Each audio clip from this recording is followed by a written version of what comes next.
وہ انتہائی بے غرض انسان تھے، فوکسڈ انسان تھے،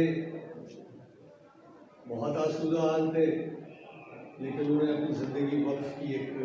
مقصد کے اصول کے لیے، جو یہ ملک ہے۔ اور اس ملک کے اصول کے لیے جب وہ سوچ رہے تھے تو انہوں نے یقیناً سوچا ہوگا کہ ایک ایسا ملک جہاں ایکویلٹی ہوگی، جہاں استحصال نہیں ہوگا، جہاں ہر فرد چاہے وہ جس رنگ، نسل اور فکر یا مذہب کا ہوگا، اسے بھرپور مواقع ملیں گے کہ وہ اپنا بیسٹ جو ہے، اپنی بہترین صلاحیتیں اس ملک کے لیے وقف کر سکے اور قربان کر سکے، تاکہ یہ ملک ان کے خوابوں کے حوالے سے، جیسے انہوں نے سوچا تھا، ایک خوبصورت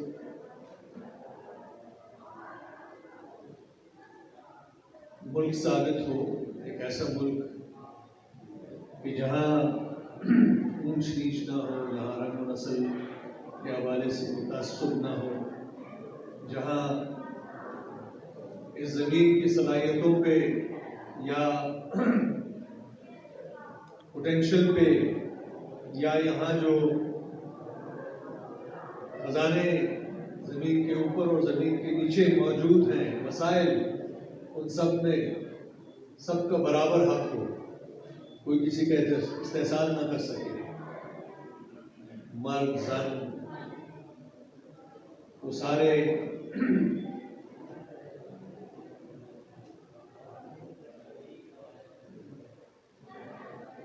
بھرپور انداز سے اپنی صلاحیتوں کو اس ملک کے لیے وقف کر سکیں اور اس ملک کو ایک ایسی جگہ اور ایسا وطن بنا سکیں جہاں تعصب نہ ہو، جہاں استحصال نہ ہو، جہاں فکر کی آزادی نہ ہو، جہاں ڈائیورسٹی کی رسپیکٹ ہو،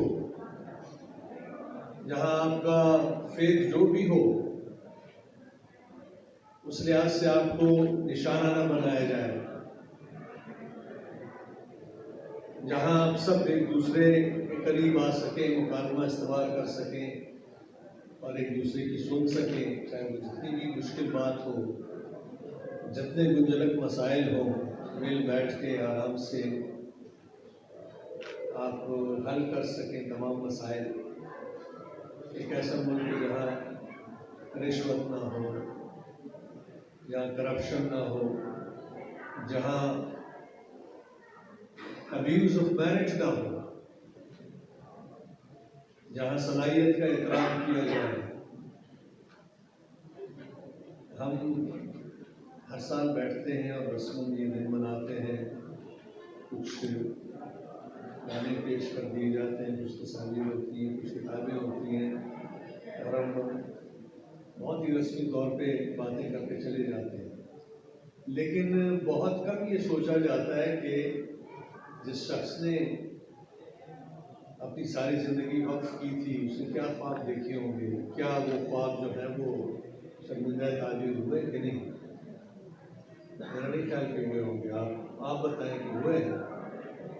ذرا بلند آواز میں بتائیں کہ ہوئے ہی وہ خواب شرمندہ تعبیر؟ بالکل نہیں ہوئے۔ اس لیے نہیں ہوئے کہ میرا خیال ہے کہ ہم نے اپنے اندر وہ جو شپ ہے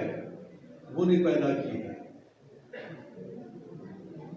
شاید اس زمین کے ساتھ ہماری جو جڑت ہے، جو ہمارا تعلق ہے، وہ بڑا سپرفیشل ہے۔ شاید ہم خود غرض ہیں، شاید ہم اپنا سارا وقت اسی تگودوں میں گزارتے ہیں کہ کسی طرح سے آج کا دن گزر جائے اور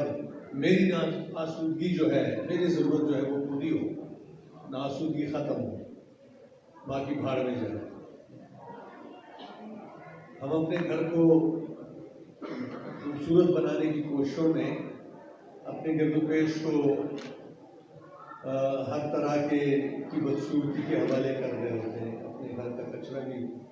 سامنے ڈال رہے ہوتے ہیں، کسی دوسرے کے گزرنے کا احساس بھی نہیں ہوتا ہے کہ اس نے بھی گزرنا ہے اس راستے سے، وہ راستے بھی ہم تنگ کیے جاتے ہیں۔ جب ہم